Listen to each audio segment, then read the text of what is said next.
ராதிகா, டெல்லி உயர்நீதிமன்றத்தில் ஐயா பாமக என்ற பெயரில் புதிய கட்சியை பதிவு செய்வது குறித்து உடனடியாக உத்தரவிட வேண்டும் என்று வழக்கறிஞர் அருள் என்பவர் தொடர்ந்த வழக்கை கடந்த 6ஆம் தேதி டெல்லி உயர்நீதிமன்றம் முடித்து வைத்திருக்கிறது. இது குறித்து தேர்தல் ஆணையம் உடனடியாக முடிவெடுத்து அறிவிக்க வேண்டும் என்று உத்தரவிட்டிருக்கிறது. இதன் மூலமாக இந்த தேர்தலில் அன்புமணி ராமதாஸ் பிரிவு பாட்டாளி மக்கள் கட்சிக்கு எதிராக ஐயா பாமக என்ற கட்சியை பதிவு செய்து அதன் மூலம் போட்டி வேட்பாளர்களை களத்தில் இறக்குவதற்கு டாக்டர் ராமதாஸ் பிரிவு திட்டமிட்டிருப்பதாக தெரிய வருகிறது என பசுமை தாயகத்தின் செயலாளர் அருள் ரத்தினம் வெளியிட்டுள்ள அந்த பதிவில் குறிப்பிட்டிருக்கிறார். பாட்டாளி மக்கள் கட்சியில் தந்தை மகனுக்கிடையே ஏற்பட்ட பிரிவில் பழைய ஆவணங்களின்படியே அன்புமணி ராமதாஸை தலைவராகவும் அவரையே அந்த கட்சிக்கு சின்னமான மம்மள சின்னம் அவருக்கே ஒதுக்கீடு செய்யப்பட்டிருக்கிறது என்றும் இது இருவருக்கும் பிரச்சனைகள் ஏற்படுவதற்கு முன்னதாக தேர்தல் ஆணையத்தில் பதிவு செய்யப்பட்டிருக்கிறது என்று நேற்று தேர்தல் ஆணையத்தின் தரப்பில் டெல்லி உயர்நீதிமன்றத்தில் தெரிவிக்கப்பட்டது.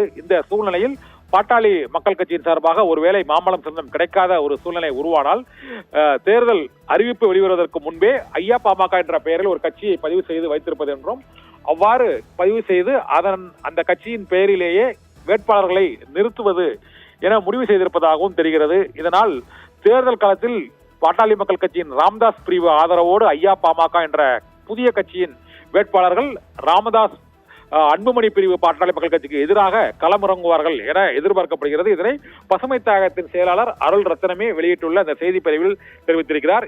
இவர் ஏற்கனவே பாட்டாளி மக்கள் கட்சியின் தலைவர் டாக்டர் ராமதாஸ் தான் என்று தொடர்ந்த வழக்கறிஞர் தான் இந்த ஐயா பாமக என்ற பெயரில் கட்சியை பதிவு செய்து அதற்கு உடனடியாக அங்கீகாரம் அளிக்க வேண்டும், அந்த கட்சியை பதிவு செய்ய வேண்டும் தேர்தல் ஆணையம் என்ற உத்தரவை வழங்க கோரி அவர் வழக்கு தொடர்ந்திருந்தார். இதனால் தேர்தல் களத்தில் ஐயா பாமக மற்றும் பாட்டாளி மக்கள் கட்சியின் அன்புமணி பிரிவு ஆகிய 2 அணிகள் போட்டியிடக்கூடிய ஒரு சூழ்நிலை ஏற்பட்டுவிடும் என எதிர்பார்க்கப்படுகிறது.